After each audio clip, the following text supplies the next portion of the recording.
I think the best thing I ever did was say this dream out loud to the people who care about me the most. And when you're stuck, you raise your hand. Having someone that can be there with you to navigate that without any sort of judgment. I'm Michelle. And I'm Whitney.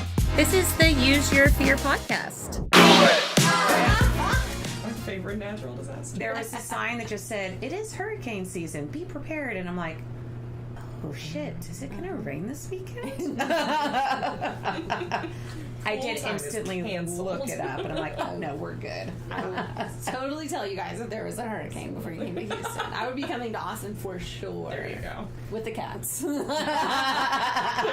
man. No, not to you. For sure. She was not mentioned by name. He's not allowed to come to the hurricane. Obviously my husband, but definitely the cat. He has to live through it. Yeah, exactly. Batten down the Patches. I was about to say forces. Wow. We are here. With a real guest. We have a real guest. A real one. A real boy.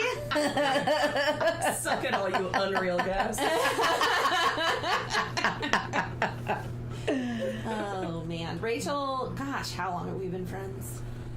I was 18, Yes. so that long ago. You do the math, listener. It is longer than the 20 years that we have been friends. But not much. We've been friends for forever. Yeah, we go back. A million years. Yeah, we have raised each other. Yeah, I wanted to move to Austin because of Rachel, and then I was told no. You're just trying to follow Not a your path. sorority. Yeah, in the big city of Weatherford. Well, you had been there a year already when I got there, That's so true. you were very worldly in my eyes. Oh my goodness, really? Absolutely. Wow, I didn't know that. Elder statesman. Here at the Use Your Fear podcast, we play a game, and it's called High, Low, Buffalo. Your high is what's your latest good thing. What? She's laughing at me. Your low is obviously self-explanatory, and your buffalo is what's surprising. We're going to go, us, and then at the end, you are going to go and give your high-low buffalo of the interview and the experience. I love it. I want to write a theme song for High Low Buffalo. Approved. This came from Whitney's kid, actually. Yeah. Her son. And very cool. so now we're doing it because I'm in love with it.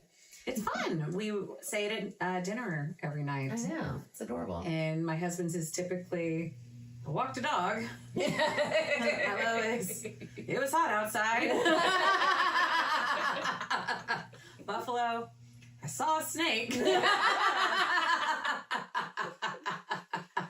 So what's your high-low buffalo? I'd say my high is being back in the wonderful city of Houston. I won't live here, but I do like it because my best friend's here. That's right. So being here with you guys and getting some girl time. Yes. My low is that it's hotter than a witch's titty.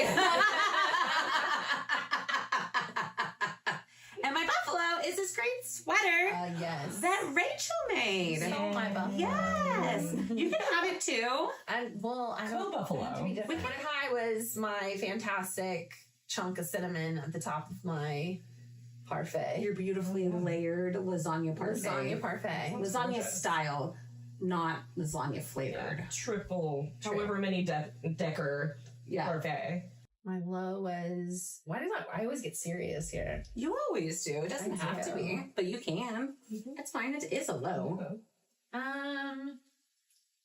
My low is like I was in full on panic mode this morning. This is true. But like baseline panic mode. So it was normal. For y'all freaked out, but I was like, no, guys, this is normal. We did not have to take her to the emergency. No, that's so That's exciting. that's a buffalo. Yeah. Would have gotten a lot less done.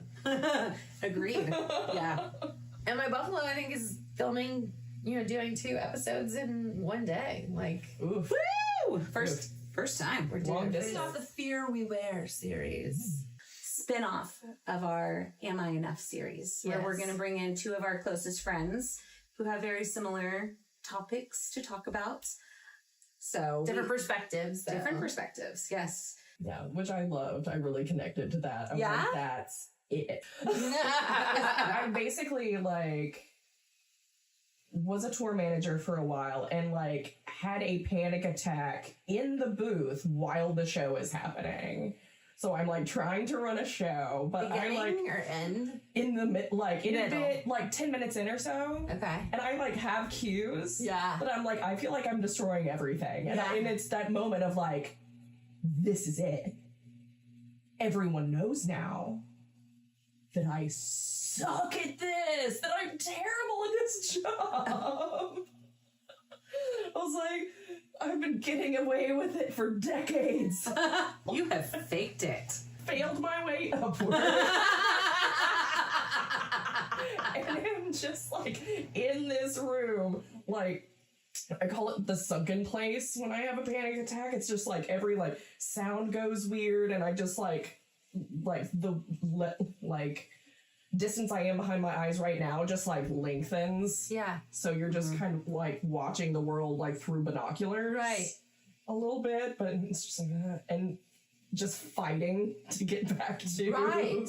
like the place where you can actually impact the world in any way. Yeah. And yeah, just like sitting there and being like, What happened? Michelle, like literally nothing. Nothing? I missed up 2 cues. That's it? That's magic, though. Yeah, it wasn't. I mean, there weren't that many cues in the show. Thanks God. Like, it's not a stressful show. It was just like early in the morning on like 4 hours of sleep over Yes. 2 days, and like just this insane thing that you have to do. And like, yeah. You guys It were was on just, the road. I was too tired and everything was happening very quickly, and I just like curled in and could not engage with it anymore. Did you know what it was when it was happening? I had one before that was sort of similar, but like I didn't really, like once I was sort of in it and a little bit afterwards, I was like, did I just? Was that? Oh no. It was a bit of like, it had to be that, right? Because Yeah. I was like, I just dissociated entirely during a thing. Wow. Like, I was like, there's a lot of, being on and at work in that job, but that's like the most on and at work you sort of are. Yeah. Is when you're actually making the show happen. Yes.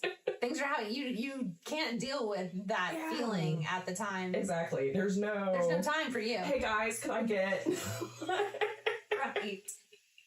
exactly. Hey performer, if you Yeah. could go, like we're gonna guys. start over. Hey guys, I'm gonna take 5. Exactly. Hey, God, like, hey everybody, thank you so much for coming. We're just gonna like rewind it back just a little That's bit. the It's gonna be rewind great. noise. Just if you brought some juice, go ahead and drink it. It's a kids show. Did you, when you were in the middle of it, was there tears? Was it just pure frozen?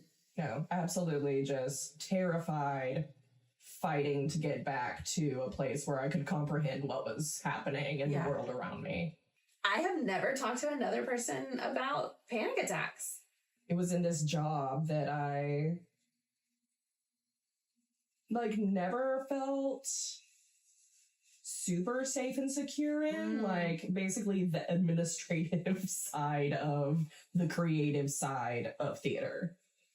Like you get everything that's going on in the room and you kind of have to stage management is a weird word. Like it kind of means something different to something That's like true. everybody. Yeah. Yeah. And that's part of the stress of it is like walking in and thinking that What are the like, expectations? this is my job. And then they're like, oh no, that is not. That is actively. So it just means something different everywhere you go. Absolutely. Yeah. I didn't even And think about it like that. That's such a good. yeah. But it was like the best way I could think of to get into the rooms that I wanted to get into. I was not getting there as a performer, which I know, shock of shocks. I'm not that magical on stage. Yes, you are. Yeah, I got into this job and it is interesting because I don't know. Part of the way I feel about being in the room is always a little like, I feel like I should be looking through a peephole. Yeah. Yeah. Like, man, are they gonna let me tell them what to do today? Right. That's so Instead of interesting. like just being the person that's actually willing to take it on. Right.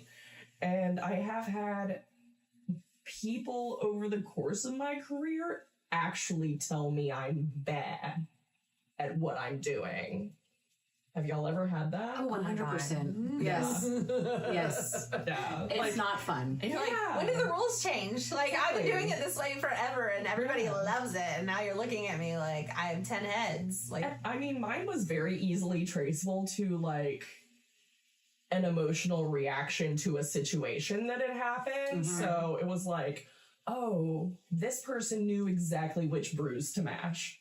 Yeah. You know, like when you're like really trying to do a good job and being very honest about how you're trying to do a good job and just like, oh man, I have like half of the things that I need to actually do this well. And like, I'm trying really hard and I don't know everything and all this. And they're suddenly like, I could do your job and my job. well, You really don't need to be here at all. Yeah. You're actively harming this organization. You're like, I know exactly why this happened, and I'm pretty sure that this is BS and that I don't need to listen to that. And then part of you's like, he's so spot on, he sees it. He figured it out. like all your deepest, darkest thoughts about yourself that you've tried to, no, that's not right. That's not right. And then someone actually who you don't really know, but they see it clear as day and name it in front of you. Do you think that's part of like being on the creative side too, is that we're maybe a little sometimes too honest about our thoughts and feelings? And so people, because I know I do this, where I'll say something that's just like, my husband's constantly like, maybe don't say those things. And I'm like, I can't help it. Like, I just can't. This is who I am. And I'm an over explainer. I'm over that, and then someone takes it and then they can use it against you. And that sucks. Yeah. Like I had a conversation with my boss, and I, been going through different medical stuff, have chronic migraines, started having seizures and things. So I've had MRIs, not like the, regular Grand Mal. The Grand Mal, thank you. I always want to call it tonic monic, and I'm like, that's not it. I don't know where that terms come from, but I stay aware. They're frontal lobe, Frontal lobe. flag focused, where my electricity slows down, but I'm aware during the whole time. It's like this out of body experience, but I'm having a conversation where she's basically telling me I suck at my job and that maybe I should consider not being in my position for health reasons. As you, And then she's like, and you're also a parent. And I'm like, okay, so are you. Oh, that's another ding against me, huh? Yeah. Oh, yeah. I mean, I'm like, I know you are too. And would a man be getting this speech? Yeah, Exactly the way it's presented. right? Because there were plenty of men that also have children.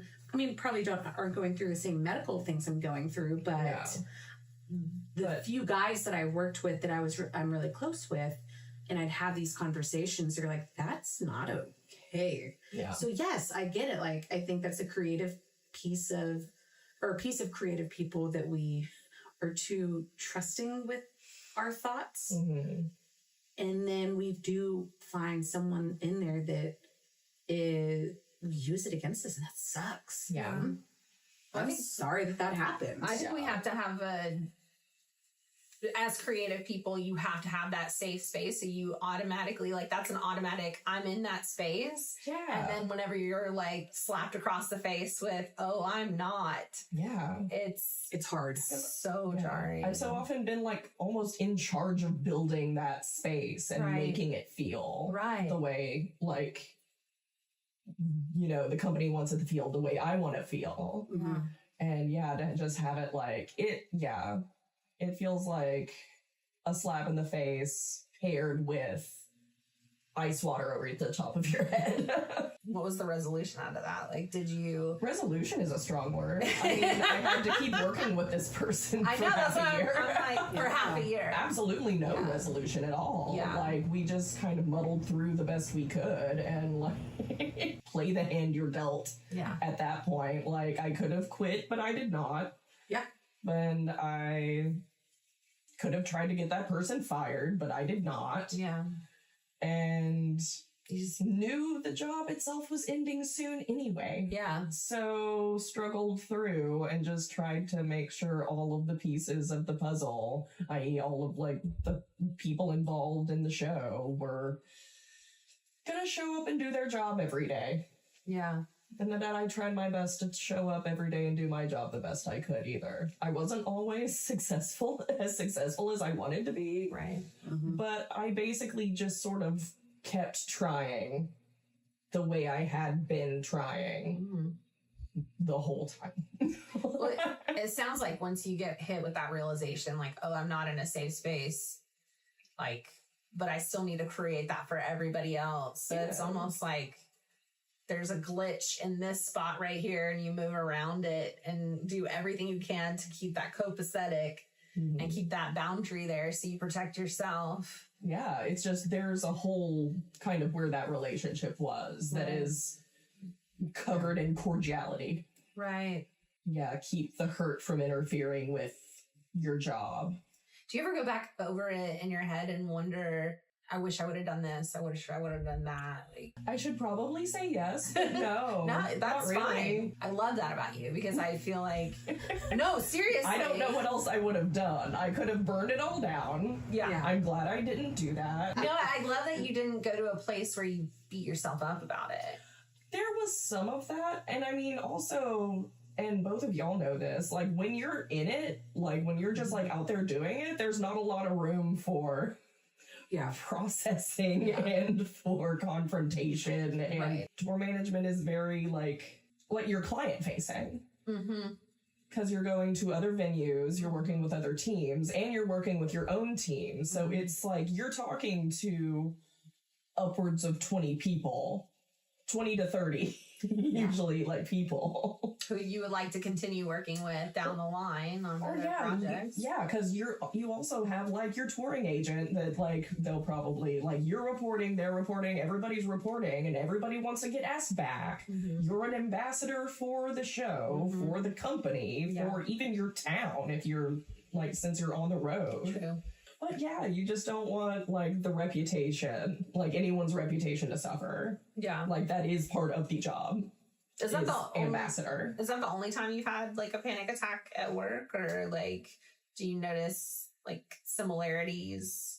I had one where it's a feeling of powerlessness I figured out because I've had at least one other one while I was also theater related when we were going to go overseas to do a show at a festival, which was very, sexy and important. And it was like a month-long like trip overseas. And the show we were doing at the time had a lot of sound equipment involved, like not sound like speakers or anything, but sound like wind machines and bicycle horns and like shoes and surfaces that the shoes walk on. So like all this Foley equipment of like these, like the whole middle of the stage is taken up by 2 8-foot tables covered in this stuff. Yeah. And we put the stuff on a boat months before this gig, and the boat got delayed. Yeah. So that big piece of my show that's in the middle of the stage, like it ended up arriving a few days after we started the shows. But like there like there's no way. Like we couldn't just like, okay, well we'll just get everything. We're just not gonna do the first few days. Like I had to find everything in the 2 weeks before we left to replace the stuff that was on the boat. Oh my God. So when it came, did you like take everything back? there was Yeah, there was no it came. It was like I was asking friends. I was ordering things on Amazon. I was You'd going already to moved people's past that. houses. Yeah, like we had to bring everything with us there and just like do our best. Right. But yeah, when it arrived, we're like, okay. Does any Anybody need like, hey, Foley artist, do you want to switch anything out? How did you feel after you got the solution? After like the panic set in, you went into motion, and then afterwards? Oh man, I felt like absolute trash. Really? Oh god, I felt awful. I was like, I ruined everything. But after you solved the problem, though, you found all the things. There wasn't any sense of accomplishment because it was this like wave of tasks that it just like folded into and swelled. So it's basically like you just have to keep doing and you have to keep going and like you have to get 8 people across an ocean now and you have to get like all of these things done and you have to get the show going and you have to talk to all these like cool Canadians and Australians. You're meeting all these people and you've never worked with like it just keeps moving. So there's no like Time to stop and process it. yeah. So there's no hangout yay until like everything's kind of up and you're going. Yeah. I mean, that's just like a lot to nonstop go. Yeah. Like we were talking about the events back to back. And then just like you don't get to like process what you're going through. Yeah. And then you're also trying to keep a safe place for your performers you're taking across this ocean. Yeah. And make sure that they don't see the craziness that's going on. And that's not just a lot to, mentally. Yeah. And how much to like share to like create camaraderie and like not hide things, but also not freak anyone out. Yeah. That like the show's not gonna be ready. It's like it's gonna be ready, it's fine. But it's like it's fine. It's fine though. So it sounds like that occurrence almost like added more onto your plate. Like Inconvenient. yeah. Yeah. It's like you can plan for breaks, you can plan for this, and then all of that was wiped clean. And But it my was body like just- randomly dissociating from its surroundings is not like that just adds on to the pile of like, well, now I have to worry about that happening kind of whenever. Like whenever it decides to. Yeah, and so you said you felt terrible, not great in both circumstances. Yeah, it's scary. Yeah. Is that what you're afraid of? Like it would happen again? Or like I mean, that's part of it. I feel like once it happens once, you're like, okay, well, game on, I guess. Which one happened first? The boat happened first. boat happened first. Yeah. So when you were talking about the play and being there and, missing some cues and stuff, and it was children's play, it just kind of made me think too. I'm like, you're in a job around people who are performing at all times and like falling into this self-doubt, this like imposter syndrome. Do I belong here? And like feeling like you've masked yourself to be there. It's almost like you're performing in your role to be there. So it's like this weird Tour manager cycle. Rachel was like an entire person. Yes. Different from me. Yeah. Like, and sometimes I was her for weeks at a time. Yes. Yeah. So you had you were totally like not even in tune with yourself, like what your real thoughts and feelings were. It was just. Yes. And also, like, I'm an only child, so I'm used to having some time. Yes. To just like. I grew up with time to, just be in my room by myself and not have to talk to anybody. Right. And I'm I very need to extroverted. reset. Yeah. Like, and I'm used to, like, the luxury of having that time has been around. So when I do not get that time, like, it can get kind of hairy. Like, you start coping in different ways. Yeah. What were ways that you coped? One of them was named Tequila. Yeah. That's fine. Mine was named Wine or Jameson. So, yes. We broke up. Beer and tequila were my ladies. And I mean, I don't know, just like any sort of like, what sounds fun? Let's go do something fun. Yeah. Let's go like, Distract. yeah, or just lay on the bed. You get through it Yeah. until you don't. Definitely a lot of the conversation that you and I have had Yeah. is coping in different ways. Mine was coping with alcohol and then getting into my sobriety. You got into your burnout and ended up needing to, you with your toxic positivity, all of those things. Rachel was there for that too. Yes. That was a fun period, wasn't it? But then it is also the shutdown. And that's a big one. Yeah. Because I'm big on completely just shutting down. Yeah. I'll just be like, no, I'm done. And I mean, it seems like that was what my body was trying to do in these moments of extreme reaction. It was just if you can't disengage, I will disengage for you. Yeah. It's scary when it's not your choice to. Tell me about it. Yeah. I mean, you shut down. I did the overworking. Yes. Where it's just, there's no time for any of this, and stay, keep the negative quiet, everything, the duck is swimming and everything looks pristine at the top, and then underneath, there's all kinds of crazy shit happening. Yeah. And so for you, how long can you run like that? How do you refill your cup after that? What does that look like? Yeah, not very long, turns out. It's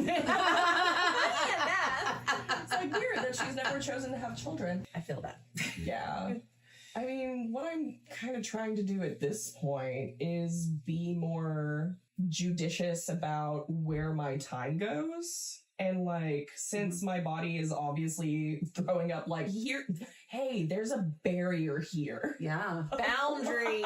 Boundaries. That's a good one. Boundaries are fun. Absolutely. Yeah, boundaries out of my control. But I'm okay, well, I guess there's a fence there. It's electrified. Good to know. Let's try and stay shy of that.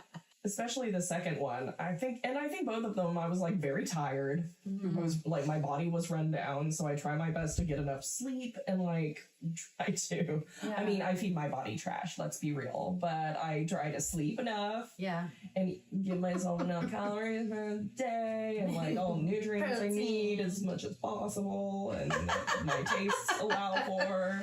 Right. Loving to myself about what I'm in charge of and what I'm not, and what I care to be in charge of and what I don't. Right. Yeah.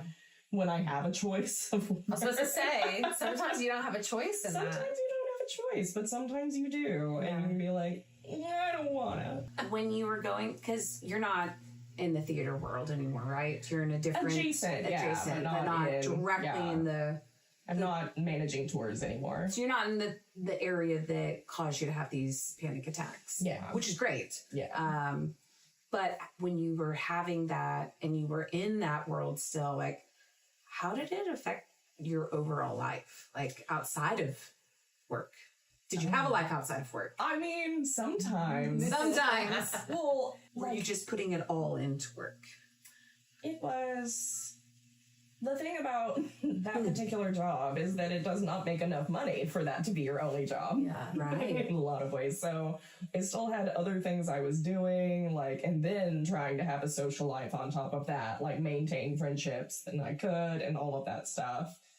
So yeah, I have been very lucky, and I have also sought out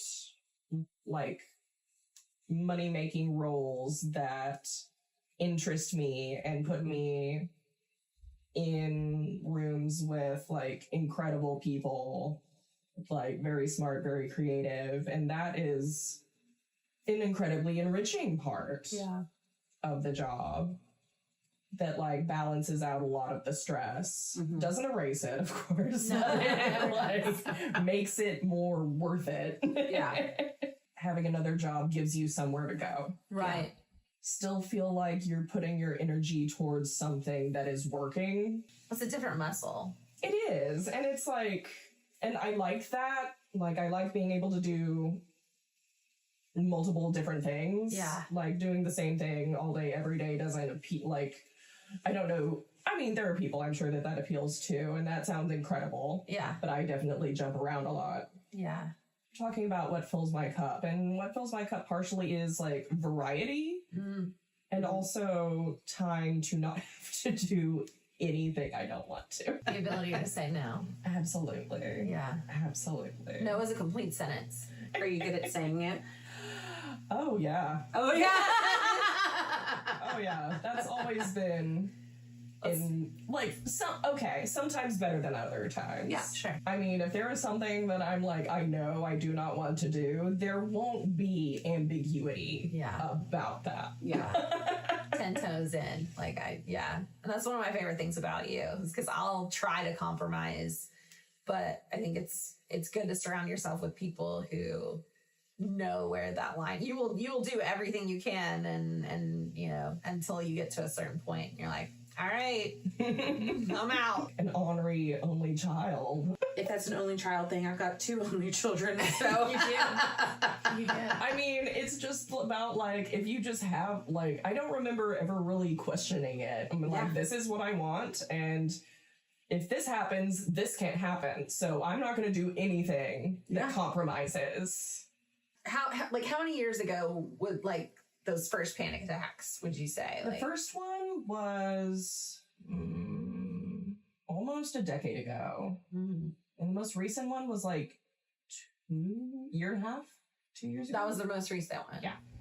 If it was going to come on again, are there anything that you would do to either say to yourself or... So many things, it depends on where I am when it happens. Yeah. I mean, I'm probably not going to be chilling out on the couch, so I likely won't have a lot of options on what I can do. The last time was really just you have to come back. You have to come back. You have to, what is happening? Yeah. Can't remember if it got to the point of actually narrating inside my head what I was seeing, but just trying any way I could to get to a place where things I was seeing meant something, and how I fit into it, and make body do thing. Was there anything you were able to do to get you back to that? I mean, it eventually worked. I wasn't out that long. Just focus on breathing as much as possible. Yeah. Focus on what's happening around and being and basically just it's okay. You're not actually in danger. This is temporary. Yeah. I mean, I don't operate on brains, right? Art is important, but if I flub a couple cues, no one's getting guillotined. Context is often important. It is. Be I have let myself rise to this, and it's not... That doesn't serve me or the art I'm trying to make. Right. So, in that moment. Exactly. Yeah. There's a sweet spot of giving a shit. So do you think you do anything now to hold boundaries up so you don't go back to that place? Yeah, it is largely about, sort of spotting situations that I know put me in that place. Right. And trying to either avoid them or be really diligent about where I am on that spectrum of give a shit. Yeah. Can you share what things need to take place in order for you to be in that place? What triggers it? Brain tired is not a thing I do well. Yeah. So being very, very cognizant of rest. How do you have a habit to stay on top of rest? I have an alarm on my phone. I don't know. Yeah. I mean, I do have a nightly routine. Right. Go to bed, read a book for however long my brain wants to read that book, and then fall asleep on the book. Yeah, it's been that way for a very long time. Since I was in single digits age-wise. Anything else besides no sleep that would put you in... I mean, losing perspective is often you can't get ramped all the way up. It's just how my brain works. I'm just zoom, I call it this, you zoom out a little bit. And you're okay, what about this is fixable? If you feel if I feel myself starting to get really stressed out, I'm okay, okay, wait a minute. Wait a dang old minute. What is actually in my control right now? What is you know, if I don't love what's happening right now, how much of it can I fix? Yeah. Would it be appropriate for me to fix it? Can I distance myself from it if not so? And still be doing what I need to do, showing up for myself and others. It's like getting curious with yourself. Exactly. Yeah. And just sort of practicing that, being able to pop in and out. And just like, practicing that sort of like mental muscle. Yeah. Of Compartmentalizing a little bit. forcing your perspective upon yourself. Mindfulness, is that what they call it? Ooh, mindfulness. Mindfulness. Yeah. Thank you, therapy. Get that mindfulness in there. I feel like I've just started to hang out with mindfulness, just to, because I've been in the rev mode and I just stay in the. I don't know how to get out. I don't see past the end of my nose. I'm revved. Yeah. And where did you learn that from anywhere? Honestly, I was reading a book about emotional intelligence, and that's like the literal first thing they tell you to do. Yeah. And it was, Yeah, I didn't pay attention to the part. past the first. I didn't finish that one. I was just like, that's really good. You took the I read cliff the book, notes. but I the only cliff like notes. I was like that. I'll try to do this one this week. It's like exercise, like exercising your body, where you can like feel it kind of getting stronger, and like the begrudging, it hurts, but it helps. Yes. Yeah. Yes. Like this isn't like always pleasant, but like feels like you're sort of wrenching and you're just like, I don't have time to have perspective on my situation right now. But like, that's when you need it the most, is when you're shouting at yourself through your teeth about it. I think one of the things, like, when I needed to step away, because I think similarly in career-wise, like, you're in the middle of it. You can't really step away. Yeah. If I'm cooking for 1,000 people, I can't really step away either. But if I have a second or a minute, I will go and like use the restroom to like recenter myself, or can I go take a quick walk around the building to come back in? The times you speak up or don't speak up, when you're like, I think I know the answer to this, but I also... You doubt yourself. Yeah, and I'm like, is it my place? Do I know enough about this to like actually speak to it? Like, I might be the person in the room that knows enough about it, but what does everyone else have to say? And like, maybe just if I think they're wrong, I might say something. But, but just sort of, let it. Maybe if somebody in a different position has a better idea, then we go with theirs and see how that works. Yeah, just not raising your voice to kind of steer the conversation in the way you think it should be. I think there are times that saved my ass. And there's times that I'm like, I'm so glad I didn't say that. That would have been awful. I had a hilarious moment with some friends recently that was like, one of us looked at the other ones and was like, I don't think I'm cool enough to be friends with y'all. What? And we're like, but I don't think I'm cool enough to be friends with y'all. Yeah, we were talking earlier about like the rooms that you can trust yourself in. Yes. And it's like, if you're in a room where you feel safe, like enough to say something like that, you should absolutely say something about it. Right. Yeah. Something that was like, I feel like distancing us from each other. Right. Was something that bound us closer together For sure. once it was spoken. Yeah. The same fears that we go through, which is probably why we all bond so well together. Yeah. Because we're all going through the same. We'll create mental. that safe space together for that. Like, we can say the crazy shit. Yeah. Like, I think last night I came up to you, I was like, do you feel like since the pandemic you don't understand how to be around another human being? When is the last time you've experienced imposter syndrome? Does right now count? 100% it counts. It hasn't been as bad in recent years, I think. Yeah. I mean, I'm talking about like a panic attack I had like a year and a half ago, but I'm sort of less in that world now and sort of in more worlds where I feel a little more like secure and safe, and it's just safer rooms basically. And it's harder to feel like you're an imposter when you are like trusted implicitly by someone who makes it very clear that they trust you. Yeah. Do you feel imposter syndrome like just with work or with all aspects of life? Most aspects. Yeah.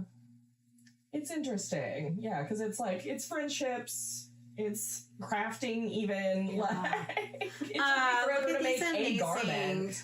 But yeah, the original Rochelle. So that's because I had imposter syndrome when I first met you. Yeah.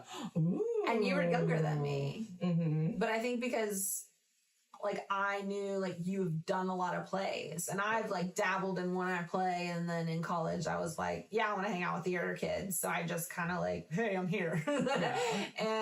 But you like, I feel like you have more of the knowledge, more of the background. You grew up, kind of paying attention to what theater is out there, what the songs are. Like, I just felt like you just naturally were there and you just knew more. Like, you were just... That's also a vibe I put off in rooms where I'm not comfortable.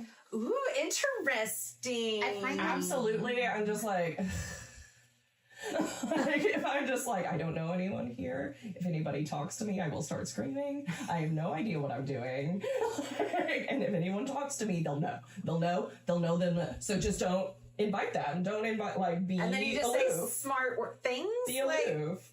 And then I can't help being snarky. So how did this end up happening if you felt like... That is so funny. If you felt like that about her and you were like, oh, she's this worldly person. Yeah. Like, you both had this, like, almost like, oh, she's here and I'm down here kind of thought about each other. Like, how in the world did y'all finally come together? I mean, the thing about doing a play is that it is so collaborative. Yeah. And you're just sort of like hearing, like, you're in the room with everybody, like, being themselves, like, talking about, and I mean, everyone's in the room because they care about it. Yeah. So it's easy, like, I find it's easier to like people when they're talking about something they care about. Yeah. And, like, and it's like, it's the common interest. It's a common interest club, kind of at the...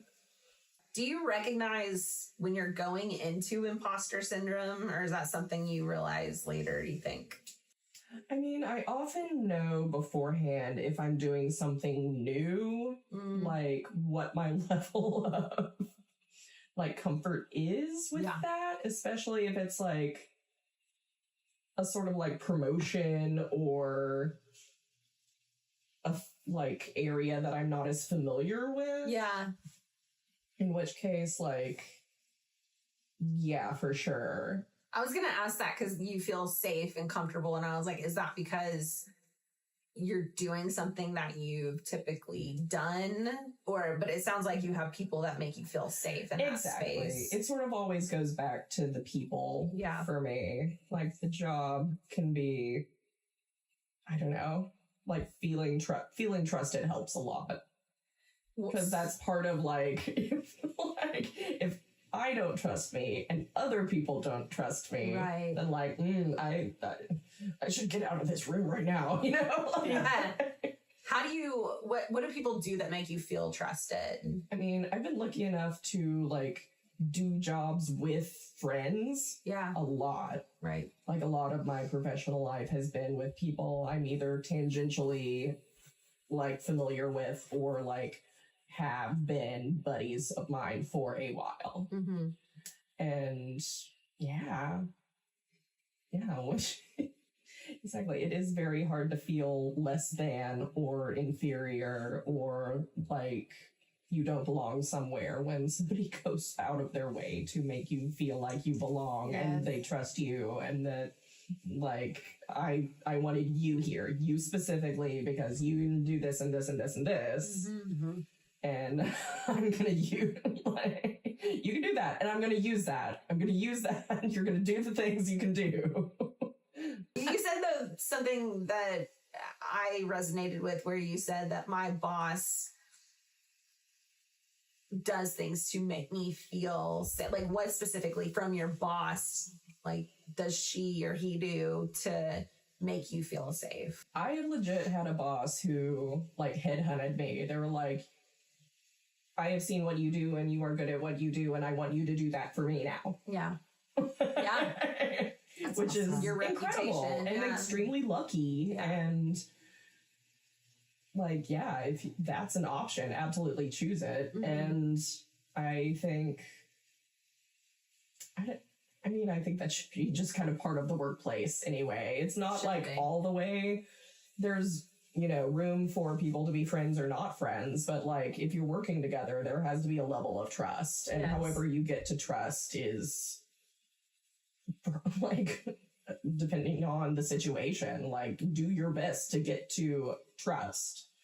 Some people won't ever trust you, and that's okay. But also, does that need to be a permanent situation if you can possibly get out of it? Yeah. Like, think really hard about if it's worth it.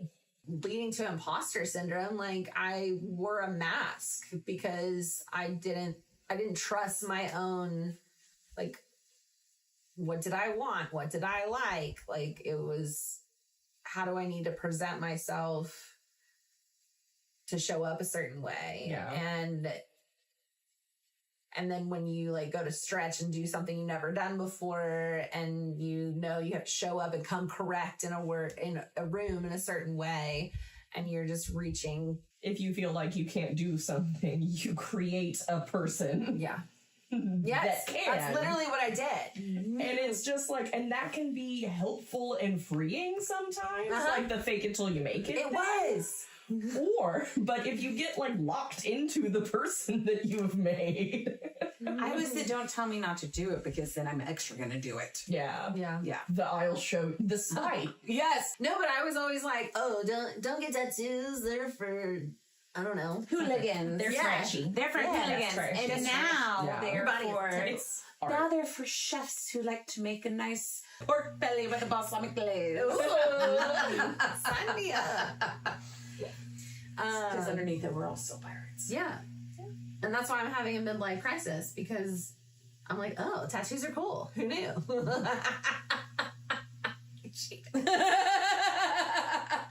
You have badass tattoos too. That's Yeah, they're based on the original people who made me feel safe, my mom and my grandma. And as I like to say, my body is a temple and my temple is an art gallery. Yes. Are there any, from everybody here, but any advice for anybody going through imposter syndrome? Because I feel like we all kind of have different versions of it. Like, you say it's all aspects of life. I think you're pretty similar in that too. I feel like mine's been mostly lately in my current position of work.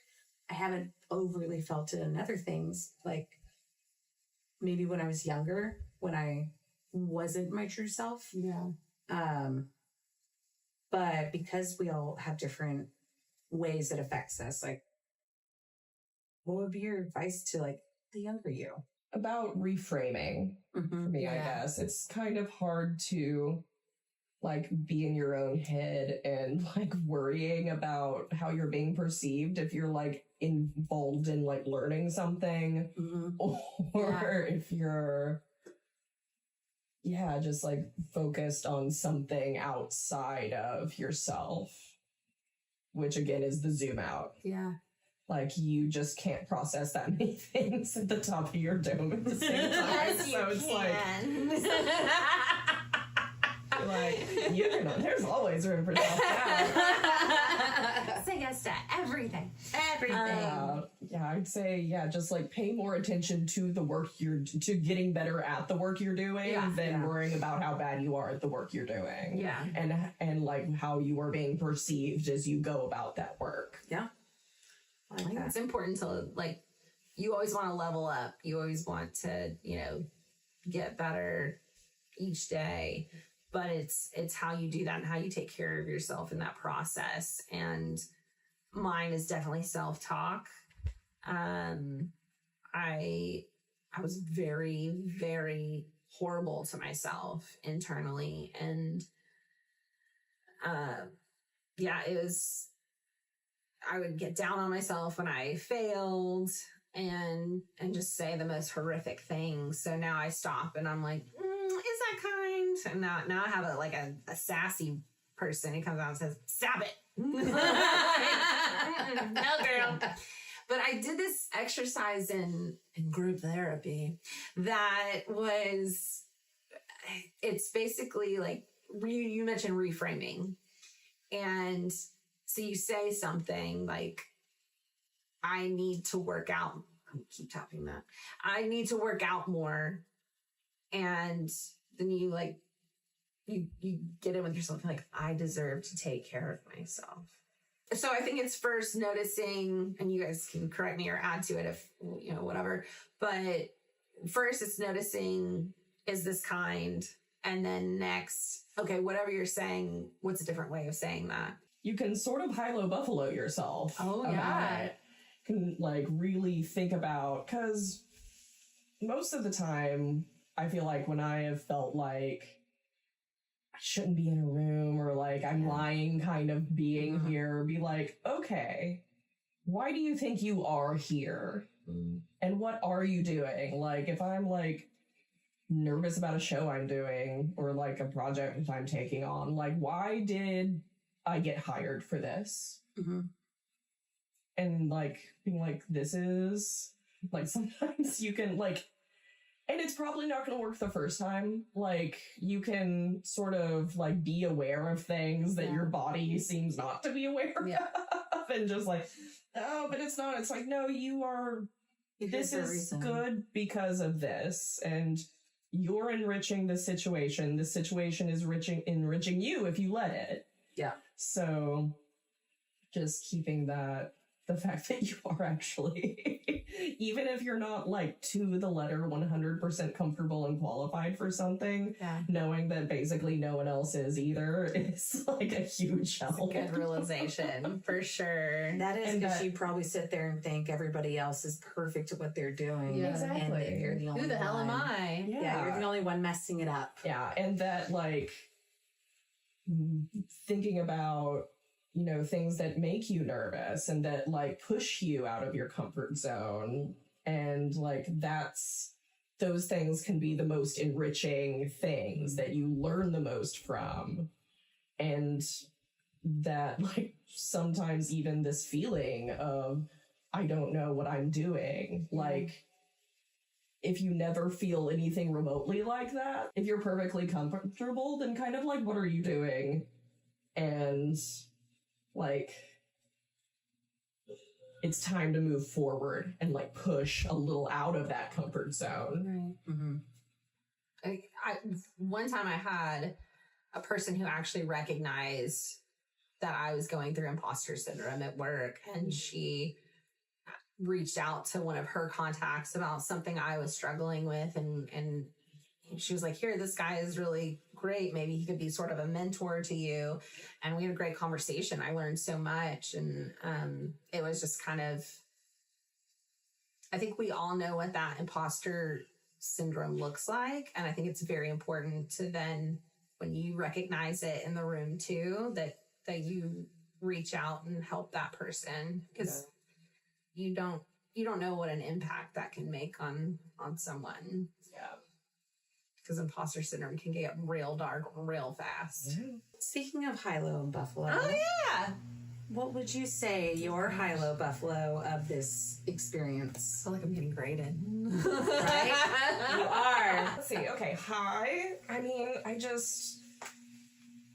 it's so nice to sit and look people in their face and talk to them without like all the phones and everything. I know it's like cliche, but I'm like, just like having a however long hour conversation we just had is like absolutely topped me off. We're at 2.5. You see, low, forgot my allergy medicine, so I've been leaking steadily the entire time. Thanks, and my eyes getting a little bit raw. And buffalo. You found out you have anxiety. Shut up. It was kind of amazing to talk to you about like something that you realized you had never talked to anybody about before. Like that was not something I was expecting. I It wasn't is either. so incredible. I totally like didn't even see my screen anymore. I was like just like, like zeroed right in. Tell me more about this sunken place. I know. Like I zeroed in on you like a vampire. It was I just amazing. like, It was really, I was cool. I'm glad we could share that. That was cool. yeah. Is there anything about Rachel's story that really stood out to you? Ooh. Dang. I think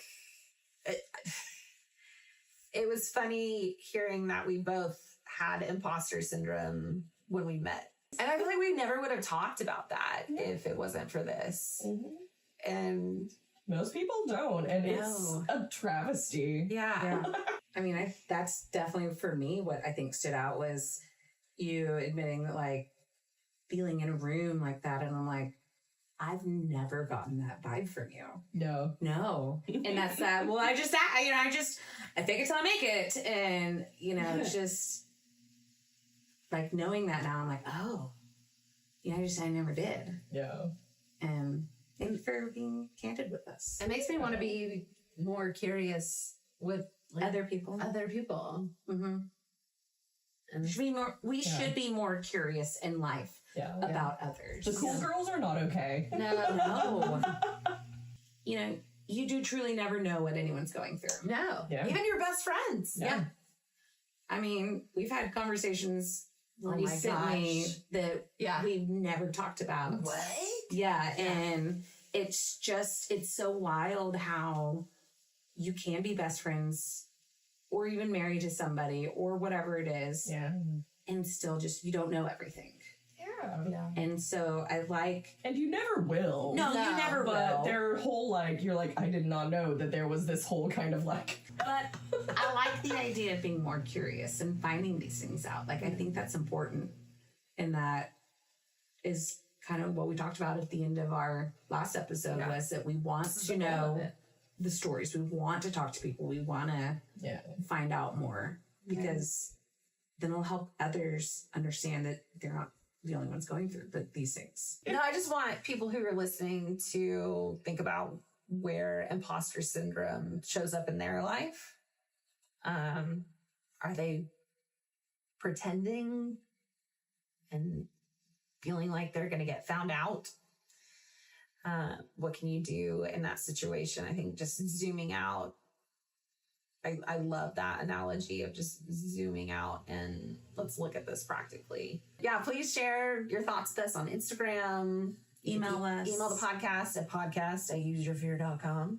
Check us out on Patreon. Find us, share us with your friends, DM us, email us, reach out if you would like to be a part of our show, if you want us to talk about anything in particular. We're very happy to have you guys with us. Yes. Yeah. Next week, we'll have Adriel on. She's going to talk about learning to trust yourself. It's going to round out that fear of not being enough, wearing the fear that you have. And we're excited to talk to her. So look out for us next week. Same bad time. Same bad channel. All right. Love you guys. Bye. Thank you for listening to Use Your Fear Podcast. Oh, great. Have a great day. Have a great day. Bye. Bye.